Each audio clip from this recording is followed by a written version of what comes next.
पृथ्वी की सतह या इसके भाग को पैमाने के माध्यम से चपटी सतह पे खींचा गया चित्र को मानचित्र कहा जाता है। चलिए, विश्व विश्व ग्लोब का निर्माण, ये मार्टिन ब्रोस कहते हैं। विश्व मानचित्र का निर्माण करता एंजेलो मेटन कहते हैं। भूगोल के जनक हिकेटियस, व्यवस्थातिक भूगोल के जनक न्यूटन। चलिए, इसको नहीं पढ़ना। चलिए, चित्र कितने प्रकार के होते हैं? चित्र 3 प्रकार के होते हैं। सबसे पहले देखिए, यहाँ हम थोड़ा सा समझा दें। कौन सा चैप्टर है? मानचित्र। तो मानचित्र कितने प्रकार के? मानचित्र के 3 प्रकार। ठीक, अब कौन कौन? तो मानचित्र के 3 प्रकार होते हैं। इसके कितने प्रकार? मानचित्र के 3 प्रकार। अब 3 प्रकार में कौन कौन आएगा? चलिए, एक आ जाता है भौतिक मानचित्र, एक दूसरा आ जाता है राजनीतिक मानचित्र, और तीसरा आ जाता है, क्या लिखा है? थेमेटिक मानचित्र। थेमेटिक मानचित्र, इसको याद रखिएगा। अब भौतिक में क्या पढ़ना है? भौतिक में क्या देखना है? देखिए, पृथ्वी की प्रकृति, जैसे भौतिक में पढ़ना है भौतिक, पर्वत, पठार, मैदान, नदियां, महासागर इत्यादि, यानी प्रकृति वाला जितना भी चीज है भौतिक मानचित्र में आता है। राजनीतिक में, पहले भौतिक को समझ गए। भौतिक में प्राकृतिक से जो भी है, जैसे पर्वत, पठार, मैदान, नदियां, महासागर इत्यादि, खेत खलियान का हरा भरा जितना आएगा मानचित्र भौतिक में आएगा। भौतिक। चलिए, राजनीतिक, राजनीतिक में क्या आएगा?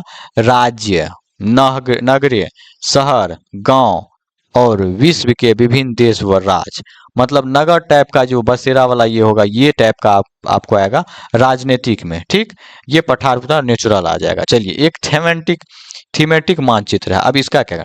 कुछ मानचित्र विशेष जानकारियां प्रदान करती है, जैसे सड़क मानचित्र, सड़क के लिए। वर्षा मानचित्र, जैसे कितना वर्षा हुआ है उसको मापने के लिए वो होता है। वन तथा उद्योग आदि के विवरण दर्शाने के लिए ऐसे मानचित्र का प्रयोग किया जाता है। ठीक, चलिए, अब मानचित्र के 3 घटक होते हैं। कितने घटक? मानचित्र के 3 घटक। पहला कौन सा घटक? दूरी, दिशा और प्रतीक। मानचित्र के कितने घटक? मानचित्र के 3 घटक, दूरी, दिशा और प्रतीक। अब दूरी क्या है? मानचित्र को आरेख, मानचित्र एक आरेखन होता है जो कि पूरे विश्व या उससे एक भाग को छोटा मानचित्र के छोटे पैमाने पे खींचा जा सकता है।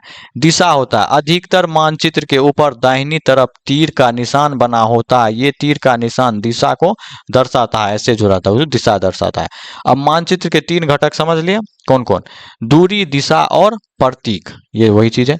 प्रतीक क्या होता है वो देख लीजिए।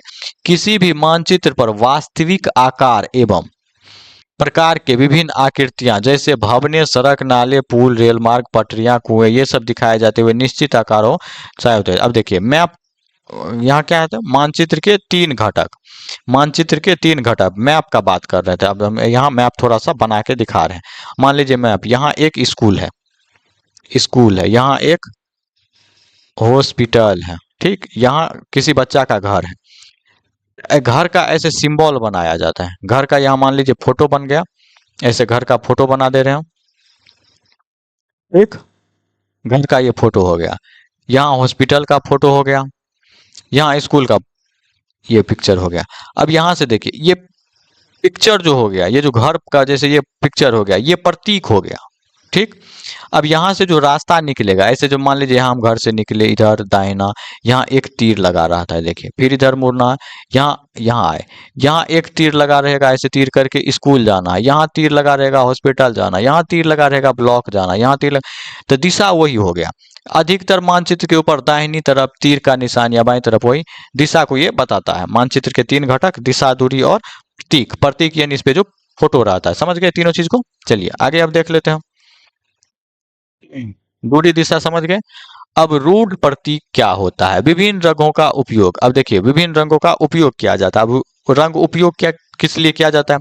जैसे कहीं कहीं देखिएगा, पानी को दर्शाने के लिए नीला रंग का उपयोग किया जाता है। यहाँ देखिए, पानी को दर्शाने के लिए नीला रंग का उपयोग किया जाता है। पठार को दर्शाने के लिए भूरा रंग का उपयोग किया जाता है। उसके बाद पीला रंग का पठारों को दर्शाने के लिए किया जाता है।